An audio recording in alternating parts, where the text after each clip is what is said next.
Tahun 2026 dibuka dengan kabar besar, kesepakatan dagang antara Presiden Prabowo dan Donald Trump.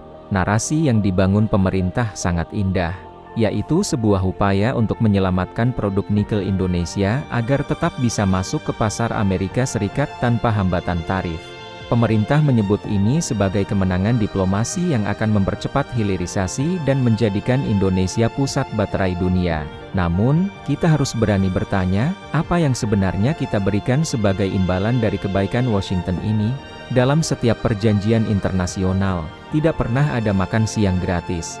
Di balik janji investasi dari raksasa teknologi Amerika, ada komitmen besar yang harus diteken oleh Jakarta. Amerika menginginkan akses pasar yang lebih terbuka bagi produk-produk manufaktur mereka yang selama ini terhambat oleh aturan ketat kita. Janji hilirisasi yang dicanangkan pemerintah bisa saja berubah menjadi karpet merah bagi produk asing jika kita tidak berhati-hati dalam membaca butir-butir perjanjian yang sangat teknis. Kritik utamanya adalah transparansi. Masyarakat seringkali hanya disuguhi angka-angka investasi yang menggiurkan, namun jarang diberitahu tentang konsesi apa yang kita lepas. Apakah kita sedang membangun industri sendiri, atau kita hanya sedang menyiapkan lahan bagi perusahaan asing untuk menambang kekayaan kita sambil menjual produk jadi mereka kembali kepada kita? Inilah awal dari pertanyaan besar, apakah ini benar-benar hilirisasi yang berdaulat? Atau sebuah invasi ekonomi yang terselubung rapi dalam kontrak diplomatik? Kita harus menyadari bahwa Amerika Serikat di bawah doktrin America First tidak akan pernah merugikan industri mereka sendiri demi memajukan Indonesia. Jika mereka membuka pasar untuk nikel kita, itu karena mereka sangat membutuhkannya untuk bersaing dengan China. Namun, sebagai gantinya, mereka menuntut kita untuk melepas perisai proteksi industri dalam negeri. Inilah paradoks yang sedang terjadi. Kita ingin maju lewat hilirisasi, tapi kita justru membuka pintu untuk invasi produk jadi dari luar. Geonusa Journal hadir untuk mengajak Anda melihat lebih dari sekadar jabat tangan para pemimpin di televisi. Kita perlu membedah apakah kesepakatan ini akan memperkuat fundamental ekonomi rakyat, atau justru memperdalam ketergantungan kita pada kekuatan adidaya. Karena kedaulatan ekonomi tidak bisa dibangun hanya dengan modal asing. Ia harus tumbuh dari kekuatan industri lokal yang dilindungi oleh negara, bukan yang dikorbankan, demi mengejar angka pertumbuhan di atas kertas. Salah. Satu butir paling kontroversial dalam perjanjian dagang RI AS tahun 2026 ini adalah relaksasi TKDN, tingkat komponen dalam negeri.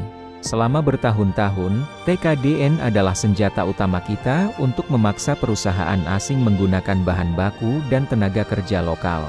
Namun, dalam kesepakatan terbaru ini, syarat tersebut dilonggarkan khusus untuk produk manufaktur dari Amerika Serikat. Alasannya, agar investasi teknologi tinggi dari Silicon Valley mau masuk ke Nusantara tanpa merasa terbebani aturan birokrasi. Namun, mari kita kritis, relaksasi TKDN adalah pengkhianatan halus terhadap industri pendukung lokal. Ketika syarat komponen lokal dihapus atau dikurangi, maka ribuan pabrik kecil dan menengah di dalam negeri yang selama ini memasok baut, kabel, hingga komponen plastik akan kehilangan pesanan. Perusahaan asing akan lebih memilih mendatangkan komponen langsung dari rantai pasok global mereka yang lebih murah karena diproduksi secara massal. Ini adalah pukulan maut bagi cita-cita kemandirian industri kita. Kita harus bertanya, jika teknologi yang masuk tidak melibatkan tangan-tangan orang Indonesia dalam proses pembuatannya, lantas apa bedanya dengan kita sekadar menjadi tempat perakitan? Hilirisasi seharusnya berarti peningkatan nilai tambah di dalam negeri oleh orang Indonesia.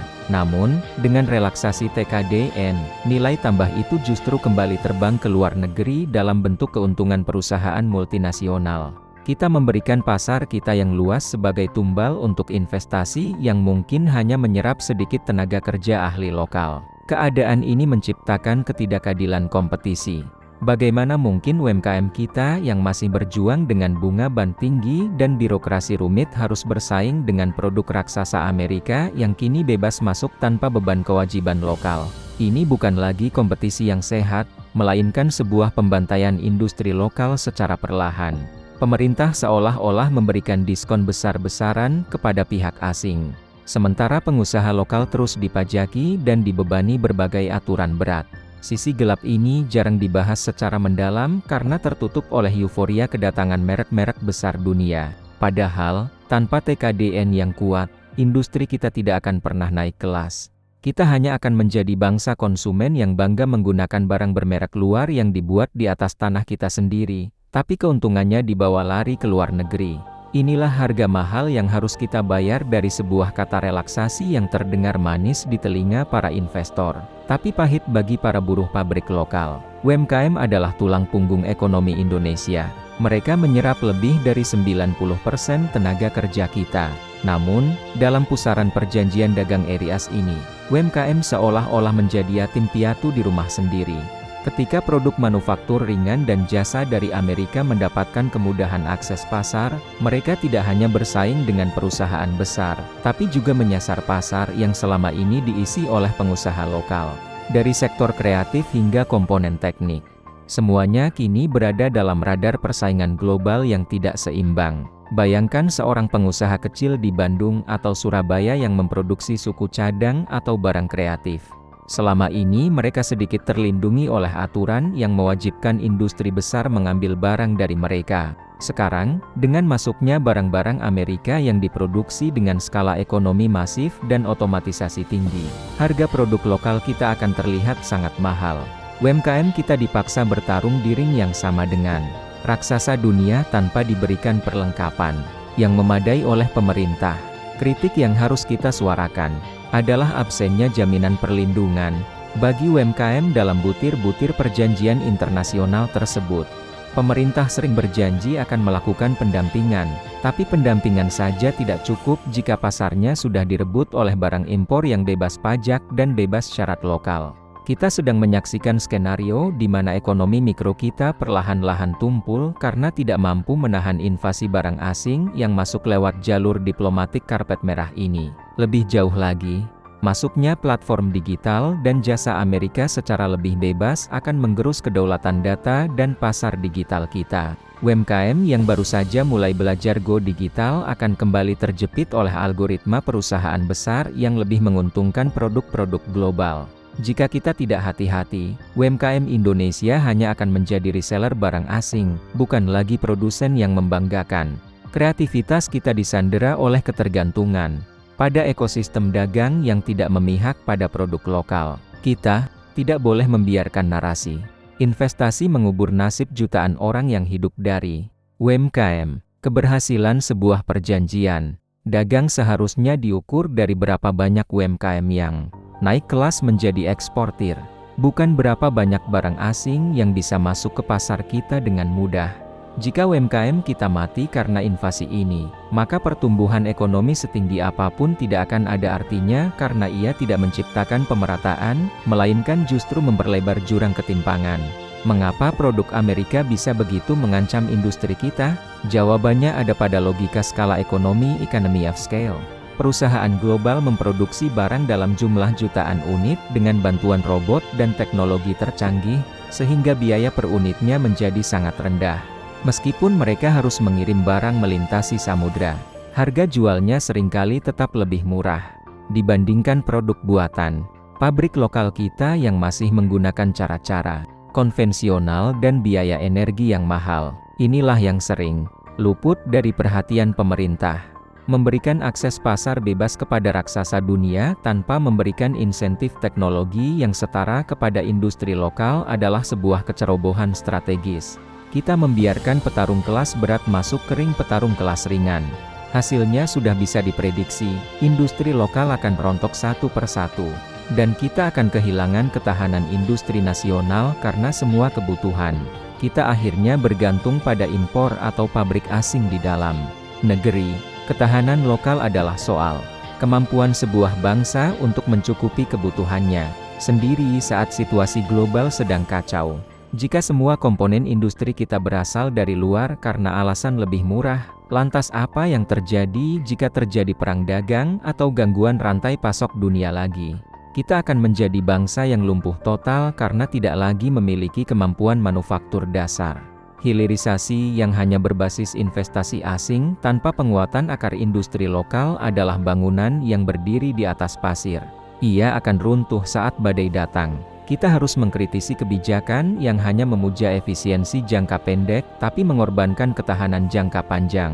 Memang benar, konsumen mungkin mendapatkan barang dengan harga sedikit lebih murah, namun harganya adalah hilangnya lapangan kerja berkualitas dan hilangnya kemampuan teknis bangsa. Apakah kita ingin menjadi bangsa yang hanya bisa mengonsumsi teknologi tanpa pernah bisa membuatnya? Inilah pertanyaan fundamental yang harus dijawab oleh para pengambil kebijakan sebelum mereka memberikan lebih banyak kelonggaran pada pihak asing. Oleh karena itu, Geonusa Journal menekankan bahwa hilirisasi sejati harus melibatkan transfer teknologi yang nyata dan paksaan agar industri asing membangun ekosistem di sini bersama vendor-vendor lokal. Jangan biarkan logika skala ekonomi mereka membunuh ketahanan ekonomi kita. Kita harus membangun benteng industri nasional yang kuat melalui riset dan inovasi mandiri. Sehingga kita tidak perlu selalu berkedaulatan hanya demi mendapatkan investasi yang sebenarnya juga sangat membutuhkan sumber daya alam kita. Segmen 5, penutup memilih jalan. Kedaulatan sebagai kesimpulan. Indonesia hari ini berada di persimpangan jalan yang sangat menentukan. Antara mengikuti arus globalisasi yang seringkali tidak adil, atau berani menentukan jalan kedaulatannya sendiri. Pertanyaan hilirisasi atau invasi, bukan sekadar judul berita, melainkan sebuah pengingat bagi kita semua bahwa kedaulatan ekonomi tidak bisa ditukar dengan janji-janji manis investasi jangka pendek. Setiap tanda tangan di atas meja perjanjian dagang internasional memiliki konsekuensi nyata bagi nasib setiap pengrajin, buruh, dan pengusaha kecil di seluruh Nusantara. Kita mendukung hilirisasi. Kita mendukung kemajuan teknologi, tapi kita menolak jika semua itu harus dibayar dengan matinya UMKM dan industri lokal kita. Indonesia harus memiliki posisi tawar yang lebih berani. Kita punya mineral, kita punya pasar, dan kita punya potensi manusia yang besar. Kita tidak perlu merasa minder dan memberikan segalanya kepada pihak asing hanya agar dianggap ramah investasi. Ramah investasi harus dibarengi dengan keramahan terhadap kesejahteraan rakyat sendiri. Masa depan ekonomi Indonesia tidak boleh hanya ditentukan di Washington atau Beijing, tapi harus dirumuskan di Jakarta dengan mengutamakan kepentingan nasional. Kita butuh kebijakan yang berpihak pada penguatan modal lokal, perlindungan terhadap produk UMKM, dan konsistensi dalam menerapkan syarat komponen dalam negeri. Hilirisasi harus menjadi jembatan bagi Indonesia untuk menjadi negara produsen yang disegani, bukan sekadar menjadi bengkel raksasa bagi perusahaan global. Geonusa Journal akan terus berdiri di sisi nalar kritis untuk mengawal setiap kebijakan yang menyentuh urusan perut rakyat. Kita butuh pembangunan yang memanusiakan, bukan pembangunan yang hanya memperkaya segelintir elit dan investor asing. Teruslah kritis terhadap setiap narasi yang masuk ke telinga kita, bandingkan dengan realitas di lapangan. Dan jangan pernah berhenti mencintai negeri ini dengan cara menjaga kedaulatannya. Mari kita pastikan bahwa apa yang kita bangun hari ini adalah warisan kedaulatan untuk anak cucu kita, bukan tumpukan hutang dan ketergantungan yang memalukan. Tetaplah bersama kami. Tetaplah berdaulat dalam berpikir, dan mari kita jaga Indonesia agar tidak menjadi korban invasi ekonomi di bawah topeng kemajuan. Saya pamit untuk sesi ini, teruslah bergerak demi kejayaan Nusantara. Merdeka!